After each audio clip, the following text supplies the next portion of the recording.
Ветеринария саласында 1 миллиард теңгеге жуық қаржы жымқыру дерегі анықталды. Түркістан облысында салалық қызметтің басшылары мен жауапты тұлғалары 2022-2025 жылдары бюджет қаражатын заңсыз иемденудің жүйелі схемасын ұйымдастырған. Прокуратура тексеру жүргізді. Анықталғандай жалған төлем құжаттары арқылы шамамен 928 миллион теңге негізсіз аударылған. Ол үшін қызметкерлер өздерінің электрондық цифрлық қолтаңбаларын пайдаланған. Сонымен қатар төлем тапсырмаларында бірдей бизнес субъектілерінің жеке сәйкестендіру нөмірін көрсетіп, тек атауын өзгертіп отырған. Алайда іс жүзінде қызмет көрсетілмей, тауарларда жеткізілмеген.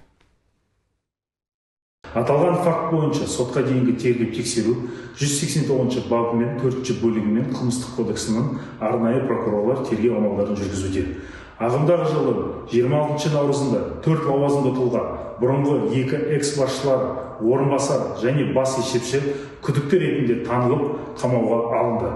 Қазіргі таңда басқа да лауазымды тұлғалардың қатыстылығы анықтау бағытталған тексеру әрекеттері жүргізілуде.